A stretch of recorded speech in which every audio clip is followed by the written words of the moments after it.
안녕하세요. 영상 공부방의 김성래입니다. 앞으로 영상에 관한 재미있고 유익한 이야기들을 해볼까 하는데요. 이야기에 앞서서 구독과 좋아요를 눌러주시면 복 받으실 겁니다.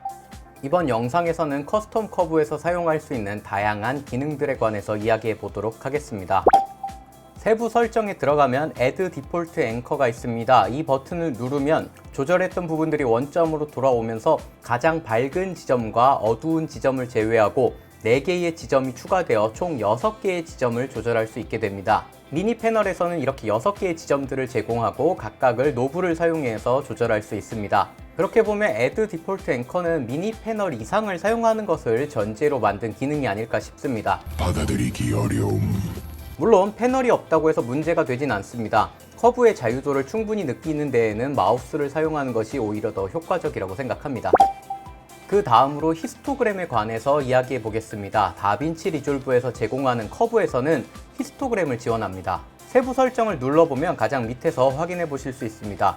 오프를 눌러서 끌 수도 있고 사용 시에는 인풋이나 아웃풋 중에 선택할 수 있습니다. 사용하는 노드를 기준으로 인풋은 받은 신호를, 아웃풋은 나가는 신호를 기준으로 히스토그램을 보여줍니다. 히스토그램을 인풋으로 설정한 상태에서 2개의 노드를 만들고 2번 노드를 선택합니다. 그 뒤에 1번 노드에서 조절을 해봅니다. 1번 노드에서는 입력값이 바뀐 것이 없기 때문에 아무런 변화도 볼 수 없습니다. 이 상태에서 2번 노드를 선택하면 1번 노드에 보정이 입력으로 들어와서 히스토그램이 바뀐 것을 보실 수가 있습니다.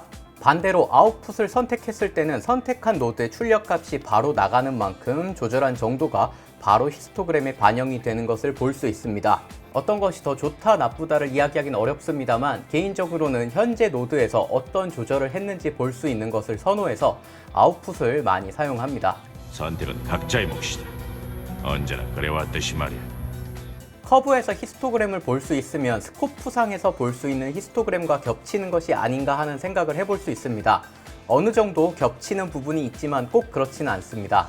스코프상에서 보여주는 히스토그램은 항상 최종 출력 이미지를 기준으로 작동하는 데 반해 커브에서 제공하는 히스토그램은 노드를 기준으로 작동합니다. 보정이 진행된 노드 트리의 중간이나 다른 곳에 있는 노드를 선택하면 스코프 창에서 보여주는 히스토그램과 다른 것들을 확인해 보실 수가 있습니다. 해당 노드에서만 작동한다는 점에서는 불편한 부분이 있지만 스코프에서 지원하는 방식과 달리 모든 채널의 히스토그램을 겹쳐서 보여주기 때문에 이렇게 보는 것이 더 편한 분들은 효과적으로 사용하실 수가 있습니다. 커브 팔레트의 오른쪽에는 다양한 기능들을 지원합니다. 먼저 위에 있는 인텐시티 슬라이더부터 이야기를 해보겠습니다. YRGB 각 채널을 묶거나 나눠서 조절할 수 있습니다. 기본값은 100으로 0까지 낮출 수가 있습니다. 인텐시티라는 표현을 사용했으니까 투명도와 같은 방식으로 보기 쉽겠지만 실제로 사용해보면 조금 다른 방식으로 작동하는 것을 볼 수 있습니다. 핵심 구조 완전히 다른. 그레이스케일에서 S커브를 만든 뒤에 인텐시티 값을 낮추면 점점 강도가 약해지다가 50이 되면 커브를 적용하기 이전과 동일한 이미지가 됩니다. 인텐시티 슬라이더의 특이한 점은 50 아래로 값을 낮추면 강도가 역전된다는 점입니다. 계속 값을 낮춰서 0으로 만들면 역 S커브와 같은 값이 나타나는 것을 확인해 볼 수 있습니다. 커브의 기본값을 기준으로 선대칭 형태가 나타난다고 볼 수 있습니다. 앞선 영상에서 이야기한 크로스 프로세스 방식으로 인텐시티 슬라이더를 이용해서 만들어 볼 수 있습니다. 모든 채널이 묶여 있는 상태에서 S커브를 만들고 인텐시티 슬라이더에서 Y 채널은 50으로 만들어서 밝기 변화를 최소화합니다. 레드 채널은 가장 높은 대비를 만들어야 되기 때문에 그대로 둡니다. 그 다음으로 그린 채널은 약간 값을 낮춰서 S커브의 정도를 약하게 만들어줍니다. 75 정도로 해보겠습니다. 그리고 블루 채널은 0까지 낮춰서 역 S커브를 만들어줍니다. 이렇게 작업을 하고 나면 앞서 만든 크로스 프로세스 룩과 아주 비슷한 형태가 되는 것들을 확인할 수 있습니다. 정교하게 작업을 하기 위해서는 개별 채널을 다뤄주는 것이 좋겠지만 빠르게 작업하기에는 이런 방식 역시 효과적이라고 볼 수 있습니다. 그 다음으로 소개해볼 기능은 YSFX입니다. 이 기능은 커브의 사용 범위를 다룬다고 볼 수 있습니다. 다른 기능과 달리 숨겨져 있는 것을 확인해 볼 수 있습니다. 커스텀 커브의 좌측 상단에 위치하고 있습니다. 기본은 최대치로 설정이 되어 있고 잡아서 내리면 밑으로 내려가면서 이미지의 대비가 점점 낮아집니다. 이 기능도 인텐시티 슬라이더와 비슷하게 중간까지 계속 대비가 낮아지다가 중간을 넘어서면 이미지가 반전이 되는 것을 확인할 수 있습니다. 이 기능은 커스텀 커브의 범위를 제한하는 만큼 YSFX로 제한된 범위 이상으로는 커브를 조절할 수가 없습니다. 이미지의 대비를 낮추는 방식으로 접근할 수 있지만 피벗과 같이 기준점을 정할 수 없어서 중간을 기준으로만 조절할 수 있는 점이 약간 아쉽긴 합니다. 정말 유감이군. 이 기능은 앞서 이야기한 인텐시티 슬라이더의 영향을 받습니다. 그래서 인텐시티 슬라이더 값을 0으로 놓고 YSFX를 낮추면 오히려 대비가 증가하는 것을 보실 수가 있습니다. 채널을 나눠서 조정할 수 있는 만큼 이 기능을 이용해서 특정 색감을 만들 수도 있습니다. 대비를 낮추는 방식으로 개별 채널의 대비 차이를 만들어 볼 수 있습니다. 예를 들어 레드부터 블루까지 대비가 점점 낮아지는 방식을 사용해 볼 수도 있고요. 그 반대의 방식을 사용해 볼 수도 있습니다. 이처럼 해당 채널의 조절 정도를 다룰 수 있는 기능을 같이 사용해서 조금 더 정교한 작업을 진행할 수 있습니다. 앞선 영상에서 제가 커스텀 커브를 특정 룩과 만들 때 주로 사용한다고 했었습니다. 이런 기능과 같이 사용하면 정말 특정 룩을 만들 때 효과적인 기능이 아닐까 싶습니다.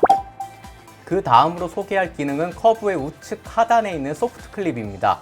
Y값이 없고 RGB를 묶거나 나눠서 조절할 수 있습니다. 영상 소스 하나하나를 이야기할 때 클립과 달리 여기서 클립은 깎아내다라는 의미로 사용됩니다. 우리가 밝은 곳이 클리핑 되었다는 식의 표현을 사용할 때의 의미입니다. 로우 소프트, 하이 소프트 기능에 관해서 이야기를 해보겠습니다.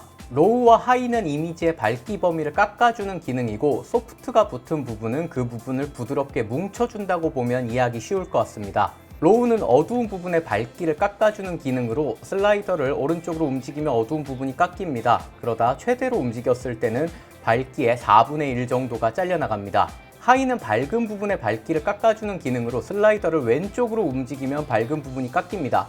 마찬가지로 최대로 움직였을 때는 밝기의 4분의 1 정도가 잘려나갑니다. 두 개를 다 움직여보면 밝기의 절반 정도만 표현되는 것을 확인해 볼 수 있습니다. 잘려나가긴 하지만 0과 1023을 넘지 않기 때문에 표현 범위를 넘어섰다고 말하기보다 표현 범위를 좁혔다고 말하는 것이 좋겠습니다.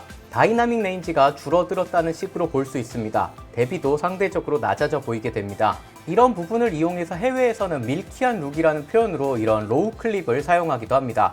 이미지의 세부 정보를 의도적으로 날리는 효과이기 때문에 오래된 사진과 같이 바랜 느낌을 내는 데 효과적입니다. 그 다음으로 소프트가 붙은 기능들을 이야기해 보겠습니다. 로우 소프트와 하이 소프트는 로우와 하이와 달리 슬라이더가 왼쪽에서부터 시작합니다. 로우 소프트 슬라이더를 오른쪽으로 움직여보면 로우 클립과 달리 잘려버리지 않고 전체적으로 안으로 말아 넣는 모습을 볼 수 있습니다. 로우 클립이 최대 4분의 1 정도를 잘라냈다면 로우 소프트는 최대 8분의 1 정도를 말아 넣습니다. 하이 소프트 역시 밝은 부분을 대상으로 하는 것만 제외하고는 동일한 방식으로 작동합니다. 로우 하이 소프트는 표현 범위를 살짝 벗어난 이미지를 다듬어 주는데 효과적입니다.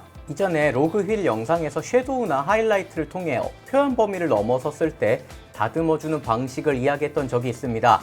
이 방식이 조금 더 자유롭긴 하지만 로우나 하이 소프트를 이용한 방식 역시 이런 부분들을 다듬어줄 때 빠르면서 아주 효과적이라고 생각합니다. 엑셀렌트! 커브는 주로 룩을 만들 때 사용한다고 했지만 소프트 클립은 이미지를 다듬어주는 과정에서 개인적으로 아주 많이 사용하는 편입니다. 특정 채널만 표현 범위를 넘어갔을 때도 사용할 수 있습니다. 지금처럼 하늘의 채도가 높을 때는 블루 채널이 종종 표현 범위를 넘기도 합니다. 하지만 특정 채널만 넘어갔을 때는 어떤 의도가 있어서 강한 색감을 주고자 할 때도 많기 때문에 그냥 표현 범위를 넘기는 것이 효과적일 때도 있습니다. 이 상태에서 블루 채널만 다듬어주면 상대적으로 밝은 부분에 노란색이 추가되는 것들을 볼 수 있습니다. 작업자의 상황에 맞게 사용을 해볼 수 있겠습니다. 물론 로우 클립과 로우 소프트를 동시에 사용할 수도 있습니다. 두 슬라이더를 모두 오른쪽으로 밀어보면 4분의 1 정도로 잘리긴 하지만 끝부분이 그냥 잘리기보다는 뭉쳐있는 것들을 보실 수가 있습니다.